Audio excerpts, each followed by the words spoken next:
Chapter 1. The Entrance to Desire. I remember the night Rome fell silent, not to war, nor to plague, but to something far more insidious. Curiosity.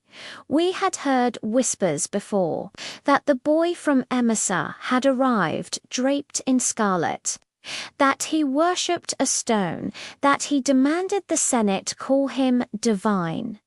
But Rome had endured worse than spoiled sons of Syria. Or so we thought.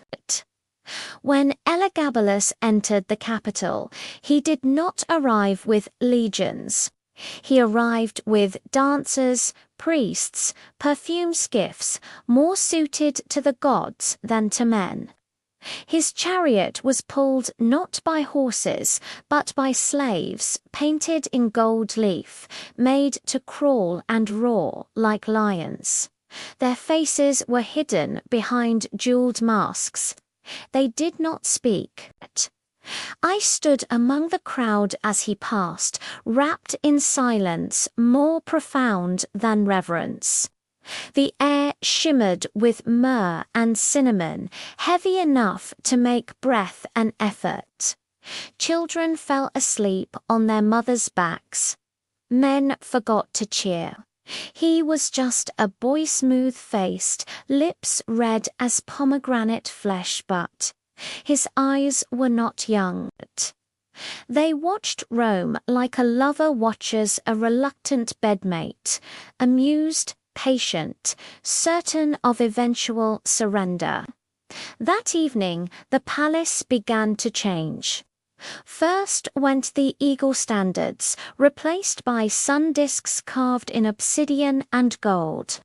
Then the purple drapes torn down and replaced with layers of translucent silk that shifted color with the wind. The guards outside his chamber were dismissed, their posts filled by eunuchs in sandals made of emeralds, their eyes rimmed in green powder and rimless stares. The Empress Julia Misa, his grandmother, smiled with the tightness of a spider retying her web.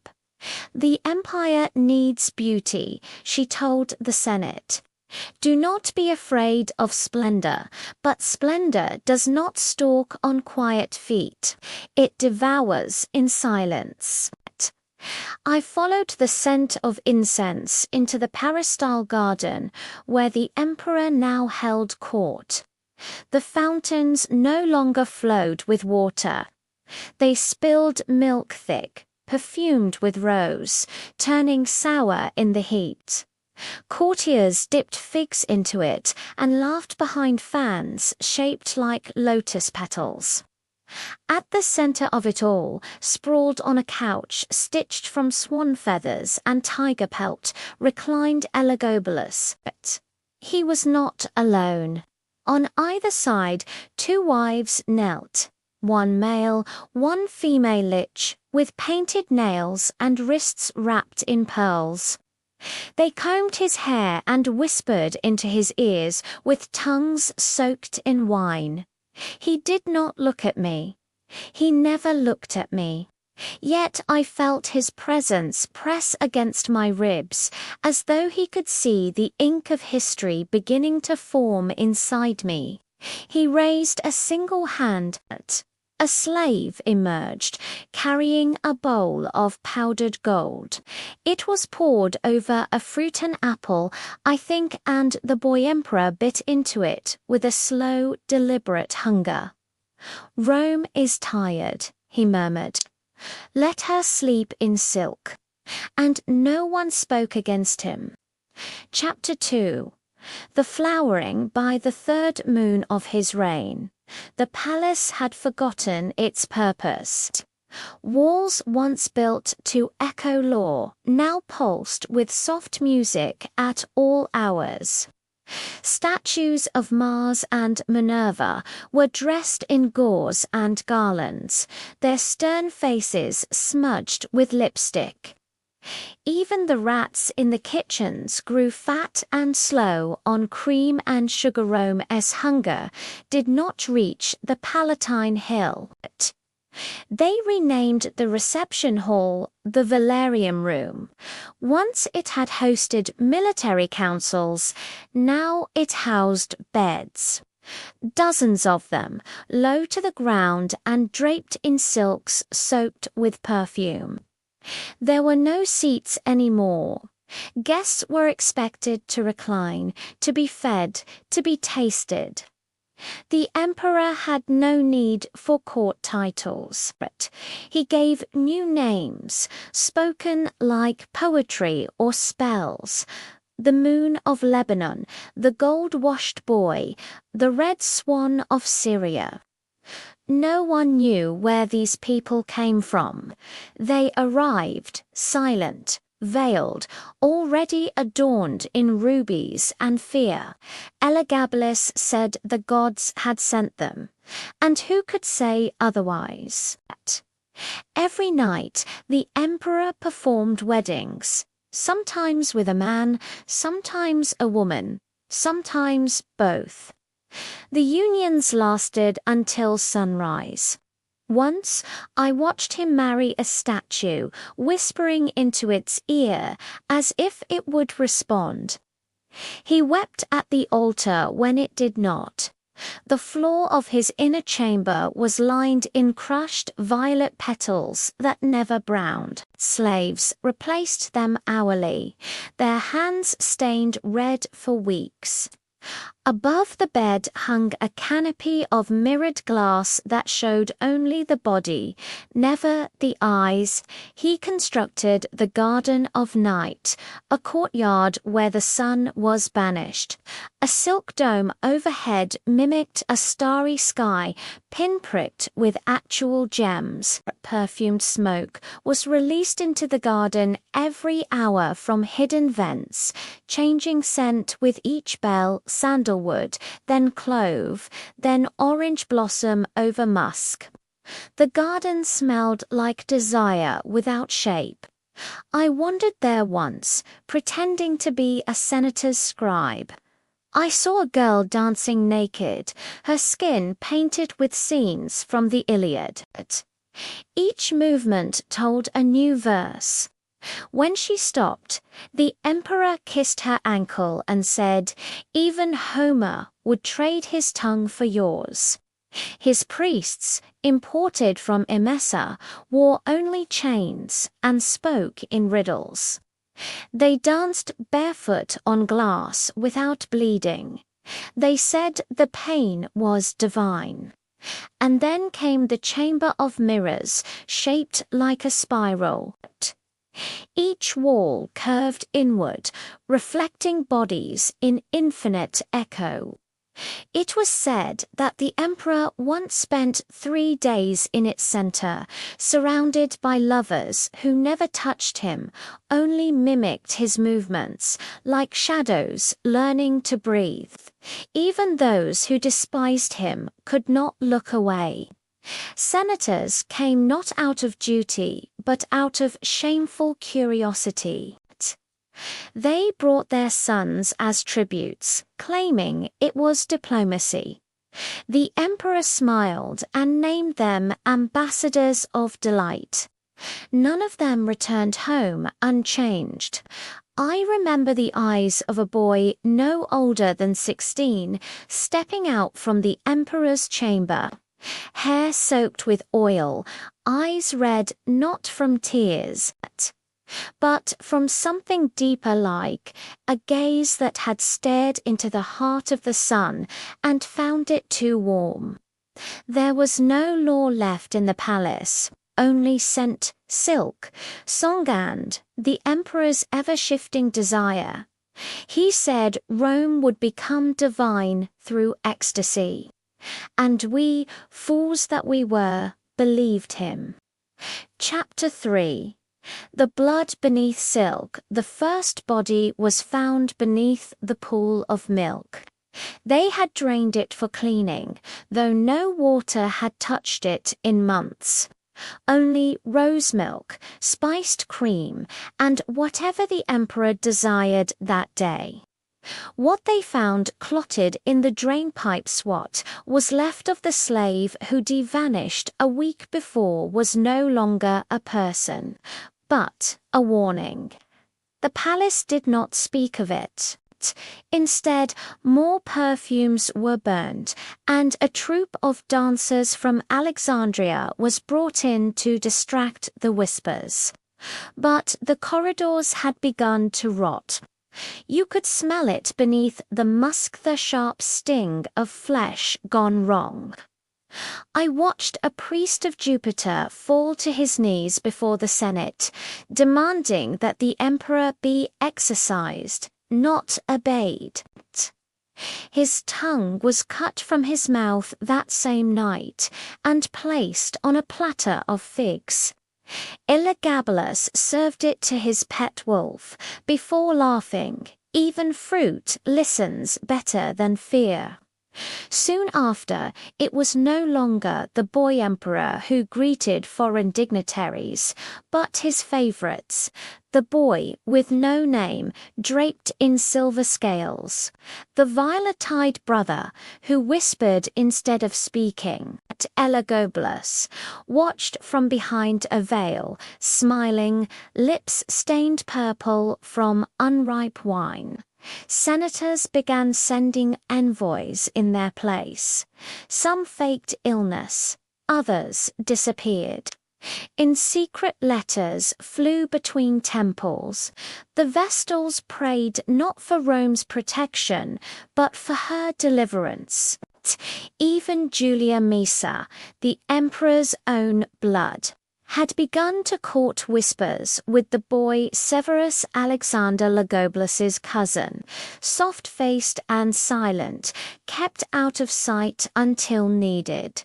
The streets murmured of a coming end, but inside the palace, pleasure reached new heights as, if indulgence could drown prophecy, there were games now at feasts where every guest was drugged upon arrival willing or not hand-woken days later with coins in their mouths, naked in halls that smelled of musk and myrtle.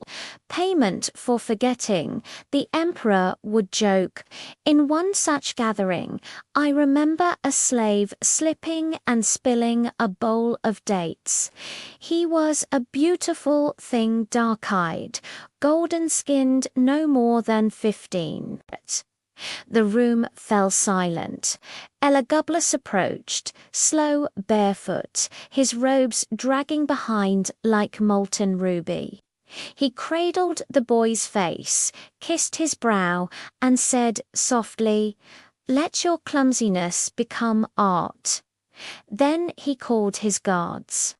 By morning, the boy's body had been transformed into a sculpture cast in wax and rose oil. Posed mid-fall, mouth open in apology, they placed it in the garden of night. It wept each evening when dew gathered on its lips. There were others, of course, lovers who displeased him, priests who questioned the rituals, servants who refused to wear the silks he selected. None were executed publicly.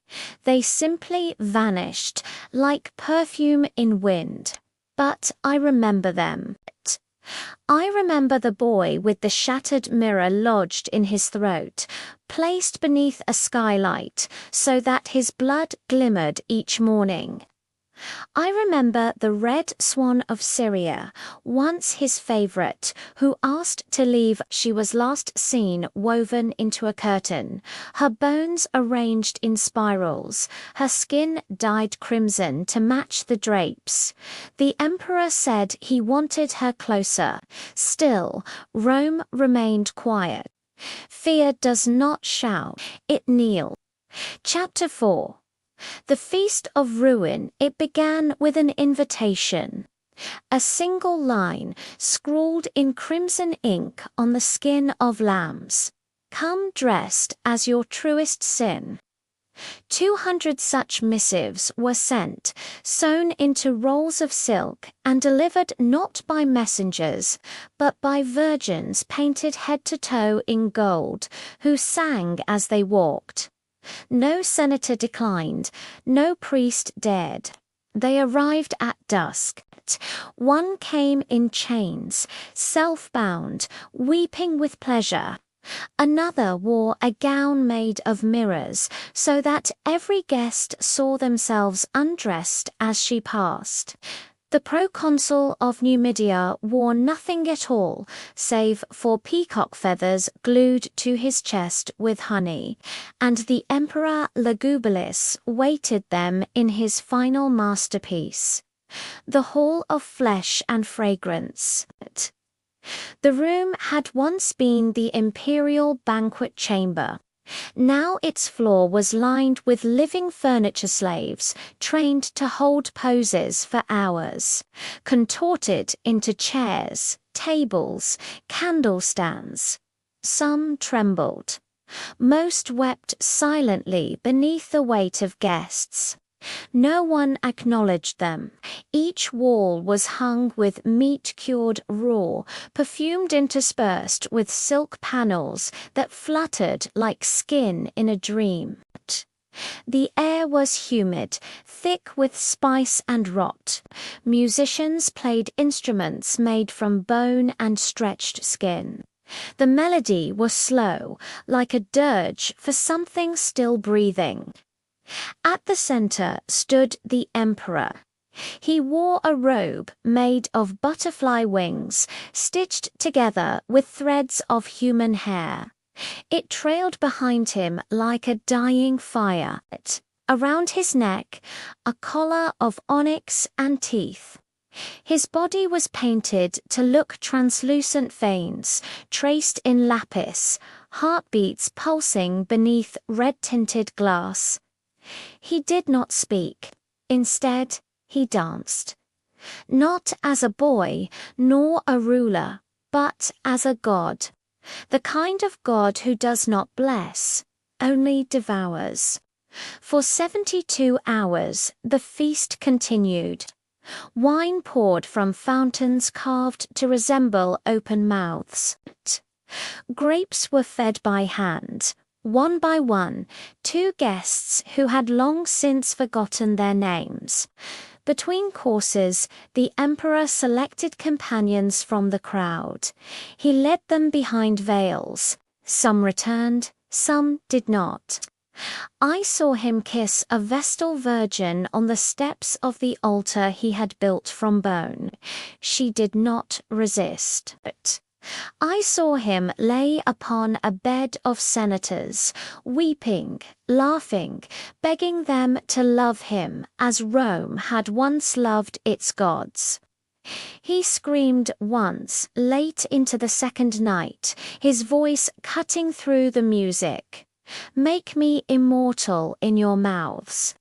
And so they chanted his name, mouths full of pomegranate and fear. But even pleasure decays. By dawn of the 3rd day, guests began to collapse.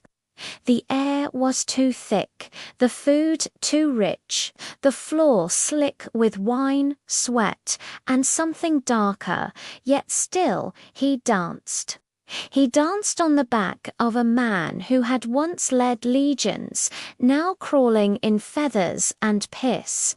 He danced across tables of lovers drugged into statues. He danced until his robe began to fall apart, wings shedding like memories. He danced until there was no music left. And then, at the height of silence, he knelt, he kissed the floor, and whispered, "This is how gods are born." No one applauded, no one moved. It was the most sacred silence I have ever heard. Chapter 5. When the world turned, the end did not begin with a rebellion. It began with a whisper from within his own blood. Julia Misa, who once sculpted her grandson into a god, now saw in him only smoke and ruin. She no longer kissed his brow. She watched him dance and said nothing.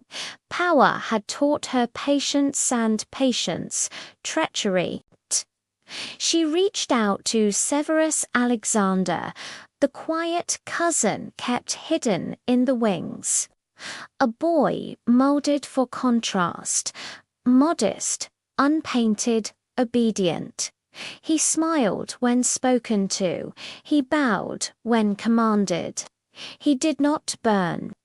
And the Senate, gasping for decorum, crowned him in their hearts long before the blade ever did. Elagabalus, for all his decadence, knew it. He knew as the feasts grew smaller, as the silks were replaced with shadow, as even his eunuchs began to look at the doors more than his face.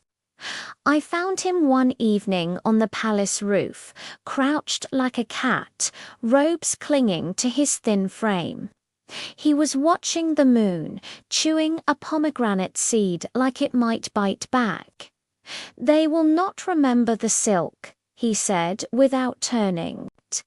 "They will remember the screams." I said nothing. I never do. But he turned, as if he'd heard my silence. "You've followed emperors," he murmured. "Tell me, how does one die beautifully?" And I, Silvan the Witness, who has seen kings slit their wrists into marble bowls and queens drink fire from goblets of gold, said only this: "You do not." The next morning, the gates were locked. The Praetorian Guard, once loyal to Elagabalus's perfume and coins, now answered to Julia. They came not as soldiers, but as shadows, quiet, efficient. Elagabalus was in his bath. He fought not with sword, but with seduction. He offered kisses, titles, tears. One guard hesitated, the other did not. They strangled him with his own veil. His final sound was not a scream, it was a sigh. His body was dragged through the palace like rotted silk. Alongside him, the body of his mother, the last woman who dared love him. They were thrown into the Cloaca Maxima, Rome's great sewer. The emperor who once lay upon beds of violet petals was swallowed by the city's filth. The same crowd who once chanted his name now cheered his erasure. The palace was scrubbed, the mirrors broken, the slaves sent back to wherever memory forgets. But not me. I walked one last time through the hall of flesh and fragrance, now silent, the scent of old perfume clinging like regret. I touched the wax statue of the boy who'd spilled the dates. It had melted in the sun. Only his eyes remained. And as I left through the garden where the stars were fake, I thought, even gods must be buried somewhere. They called him a god. They called him a monster. But I remember the way he whispered into the marble, begging it to stay warm. I remember how the palace fell not with a roar, but with a moan. And so I walk again, to another throne, another ruin in waiting, because I, Silvan the Witness, am not allowed to forget. Did you like the story? If so, subscribe to the channel and like it. Thanks for watching. See you in the next video.